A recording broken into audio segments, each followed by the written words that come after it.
ಕೇಂದ್ರಕ್ಕೆ ವರದಿ ಕೊಟ್ಟಾಗ ಆ ಕೇಂದ್ರದ ವರದಿ ಬರೋಕ್ಕೆ 2014 ಇಸ್ವಿಗೆ ಸ್ಟ್ಯಾಂಡ್ ಮಾಡ್ತಾ ಇದ್ದಾರೆ. ಮತ್ತು ಆ ಟೈಮಲ್ಲಿ ಆ ಮೂಮೆಂಟಲ್ಲಿ 1976 ಇಸ್ವಿಯಲ್ಲಿ ಅಲ್ಲಿ ಜಲಾಶಯದಲ್ಲಿ ಅಲ್ಲಿ ಎತ್ತಿನಹೊಳೆ ಅನ್ನೋ ಒಂದು ಜಾಗದಲ್ಲಿ ಕೆಂಪು ಹೊಳೆ, ಕಪ್ಪು ಹೊಳೆ ಅಂತ ಒಂದು 4 ಹೊಳೆಗಳು ಸೇರಿ ಅಲ್ಲಿ ನೀರು ಯಥೇಚ್ಛವಾಗಿ ಸಮುದ್ರಕ್ಕೆ ಹೋಗ್ತದೆ.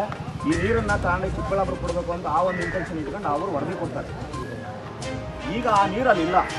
ಇವರು ಏನು ಮಾಡ್ತಾ ಇದ್ದಾರೆ ಅಂದರೆ ಅಲ್ಲೇ ತೊಗೊಂಡೋಗ್ಬೋದಲ್ಲ ನೀರು, ಚಿಕ್ಕಬಳ್ಳಾಪುರ ಘಟ್ಟ ಕೋಲಾರ ಘಟ್ಟ ತೊಗೊಂಡೋಗಿ ಕೋಲಾರಕ್ಕೆ ಎಷ್ಟು ನೀರು ಬೇಕು ಅಲ್ಲೇ ಒಂದು ಚಿಕ್ಕದೊಂದು ಡ್ಯಾಮ್ ಮಾಡ್ಕೊಂಡು ಅಲ್ಲೇ ನೀವು ಸಪ್ಲೈ ಮಾಡ್ಬೋದಲ್ಲ. ಇದೇ ಪೈಪ್ಲೈನ್ ಹೊರಗಡೆ ತೊಗೊಂಡೋಗ್ಬೋದಲ್ಲ.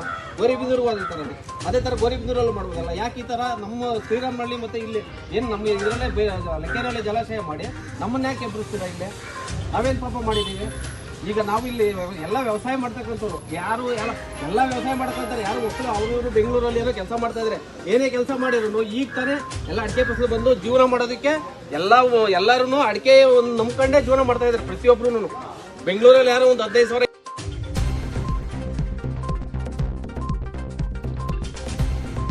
ಪ್ರತಿದಿನ ಪ್ರತಿ ಕ್ಷಣ ACB ನ್ಯೂಸ್ ನಿಮ್ಮೊಂದಿಗೆ.